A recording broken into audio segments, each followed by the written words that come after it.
स्वागत है। रुक करते हैं इस वक्त की बड़ी खबर की, जो कि देहरादून से मिल रही है। आपको बता दें कि आपदा प्रबंधन विश्व सम्मेलन का आज चौथा दिन है।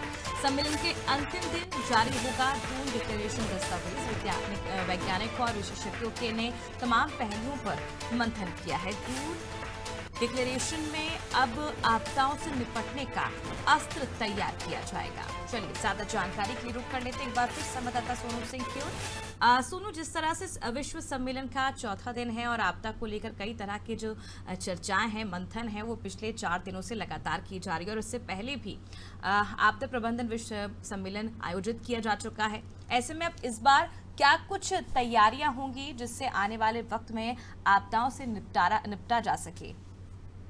देखिए, जिस तरह से पर्वतीय क्षेत्रों में, खास तौर पर पर्वतीय क्षेत्रों के साथ साथ जो मैदानी इलाके हैं, जब बेमौसमी बारिश होती है उसका नुकसान होता है।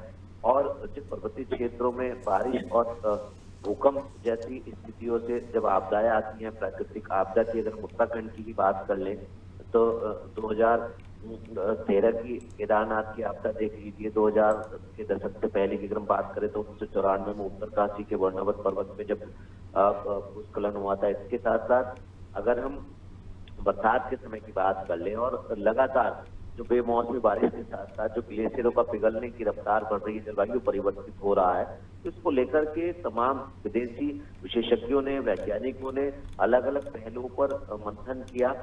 एक तो एडवांस तकनीकी का कैसे उपयोग किया जा सकता है और विज्ञान और तकनीकी के साथ साथ जो पारंपरिक ज्ञान है उसको भी जीवित कैसे रखा जा सकता है। क्योंकि जब पहले साइंस जो है उतनी एडवांस नहीं हुआ करती थी। अगर हम कई सालों के पहले की बात कर ले तो उस समय कहीं ना कहीं जो व्यवहारिक ज्ञान लोगों का हुआ करता था, उसी से आपदा से बचा जाता था, जब संसाधन उतने नहीं हुआ करते थे।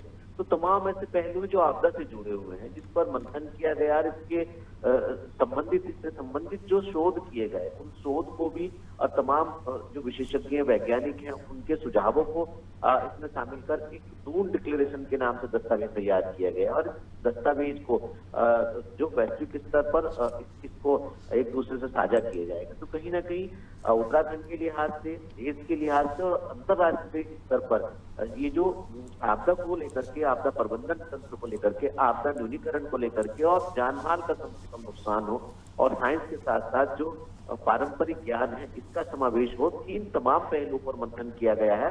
और आज दोपहर के बाद से जो तमाम विशेषज्ञ हैं, वैज्ञानिक हैं, जो विदेशों के प्रतिनिधि हैं, आज वो इस सम्मेलन में शिरकत करने के बाद अपने अपने देश के लिए रवाना हो जाएंगे। तो कहीं ना कहीं जो मंथन हुआ है, आने वाले समय में, आने वाले भविष्य में जो आपदा होंगी उनसे निपटा जा सकेगा, इस पर फोकस किया गया है। बिल्कुल, जिस तरह से आने वाले समय में जो आपदाएं आएंगी उससे किस तरह से निपटा जा सके, इस पर फोकस किया गया है। और सबसे अहम सम्मेलन में सिलगैर टनल में का भी जिक्र किया गया। और इसके साथ ही आपको ये जानकारी बता दें कि टनल में फंसे लोगों को बचाने के लिए जिस तरह से प्रयास किए गए थे, उससे भी उस दौरान जो बाहर से, विदेश से लोग आए थे उनसे भी चर्चा की गई उसे लेकर। उसके साथ ही केंद्र सरकार के सहयोग से टनल में फंसे लोगों को हालांकि बाहर निकाल लिया गया और टनल के अंदर जो लोग फंसे हुए थे और समय समय पर जिस तरह से उन्हें ऑक्सीजन प्रोवाइड की गई थी, दवाइयाँ, खाना, उनके ज़रूरत सामान को मुहैया कराया गया था, सुरक्षित उनको रखा गया था। इन सभी विषयों को लेकर चर्चा की गई थी कि आने वाले वक्त में अगर इस तरह की परिस्थितियाँ बनती हैं तो किस तरह से इससे निपटा जा सके।